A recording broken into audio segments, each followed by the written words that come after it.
Right, Jed, so a busy start to the January transfer window. You've got one in, a couple of loanees already returning. What's the latest, particularly on your big three loanees, Bloxham, Mellon and King? Are they likely to be staying or going, do you think? We don't know at the minute. Next week, they've got to the 8th or the 15th to decide, I think, whether the club call them back or whatever. But I've spoke to them all. They've all really enjoyed the time here. They all want to stay, but sometimes it's out of our hands. We have to go with the parent club or the player themselves. But we like to keep them there, like to stay, but we don't know till next week. Yeah, you say it's out of your hands. There's nothing you can do. You can't try and persuade the parent club, anything like that. Well, we can. We've tried, but obviously they've done so well at this club. The clubs are made up, and obviously bigger clubs are coming in for them. So we'll just have to wait and see on that one. But in terms of people coming in, you've already made the one signing, and there could be more. There will be more, yeah, probably next week. When the window opens, between when the lads can either go back or stay, we'll know more then, because we'll know if they stay, obviously we can't bring others in, but if they go, we'll have to bring players in to replace them. But signing Guion's a great signing for us, and made up with him. He's exactly what we need. A bit more experience in the team, and he's done a lot in the game already. He's played a lot of games. He's really quick. He's really direct, and it's just exactly what we need. You've lost your head of recruitment, Greg Strong, on the eve of the transfer window. How much of a blow was that? Or a lot of the work, has it already been done?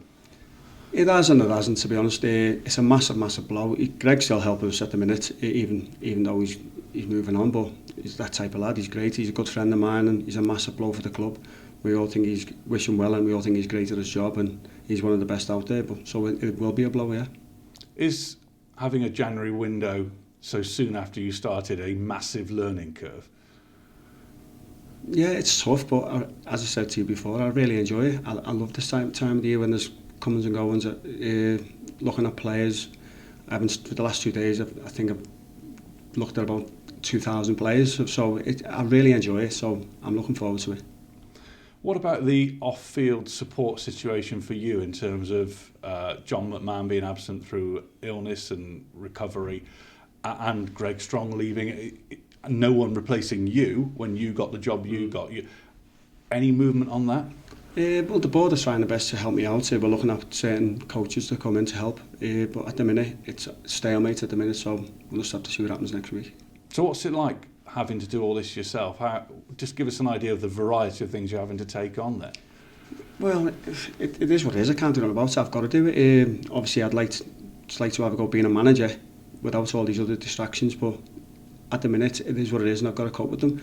I've got to do the warm-ups on the pitch before the game, where I'm trying to get the team ready for the game, so it's really tough at the minute, but I'm sure things will change soon. Moving on to the football, yeah. The FA Cup at Swansea. Is it good to have a cup game, a bit of a break from the league at this point? Oh, it is. It's great. On Saturday, the league's gone now. Saturday is just all about the FA Cup, and the lads are looking forward to it, really excited about it. So we're going to go there, give it our very best. And as I said last week, it's a free hit. Go there with no pressure on us, with the underdogs, and we'll see what we get out of it. Yeah, you've won away in the first 2 rounds of the Cup. I guess it's do the same again, lads, isn't it? I hope so.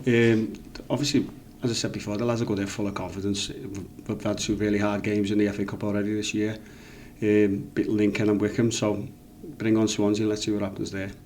But of course, it's a Championship club, a step up again, looking likely to have a new manager in place as well. Yeah, you know they're going to be quality, they're going to be top notch, all great on the ball, proper athletes, so it's going to be a really tough game. We're going to have to keep the ball, aren't we? We can't keep giving the ball back to them because we will get punished, so we'll go with a game plan and hopefully it works and we all stick to our game plan. And the timing of a cup tie at the start of the window and a win and a move on to the next round and maybe a really high profile game, those finances are hugely important, aren't they, potentially? Well, the way the club is at the minute, obviously that would be fantastic for the club to get a win and move on to the next round, to get the money off the FA for it. It would help the club so much, and give the fans a lift, give the players a lift, and we could forget about what's going on upstairs then. And going into the game, how important was it to get that last gasp equaliser on New Year's Day? Yeah, really, really important for the morale of the team, but I thought we really deserved it. We should have went on to win the game, to be honest. Well, before we conceded the second goal, we should have scored a few, but it was a lot of promising signs in the second half. Charlie come on and chased everything. He was brilliant. He's got a standing ovation in the change room. That's the type of team spirit we've got here. So as long as we do that, we're going the right way. And you can see the lads worked so hard for each other. About 4 or 5 of them were lying down on the pitch after game because they work so hard. So if they give us that every game, that's all we need. I was really interested to hear you say that about Charlie Brown, because he's been a really peripheral figure, hasn't he? And to have that sort of reception, that does say something, doesn't it, as you said, about the team spirit? It certainly does. He's a fantastic lad. All the lads love him in the change room, and when he gets it, I told him once he gets his chance, he take it, and I'll stick by him. So he had a really good game when he come on, and as I say, all the lads love him. That shows the team spirit we've got at the club. In terms of injuries, there were a couple of players going off in that game, weren't there? And you mentioned there may be some doubts for Saturday. What's the latest there? Well, JJ's out. He'll be out. Obviously, that's a massive blow for us. Michael went off, obviously his illness still, but he's come in today, feels a lot better. And Adam Baines, he had a thigh strain, but he feels a lot better today. So it'll just be JJ really, which will be a big blow for us. What is the situation with JJ then? Is that a long-term injury? Well, we don't know yet. We're just waiting for the results to come through.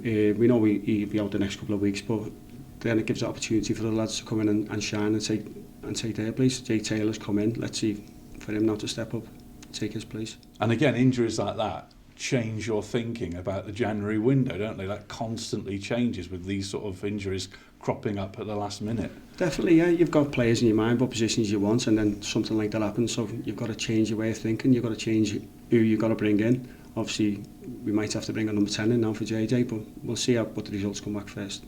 Get money for your old phone, MazumaMobile.com.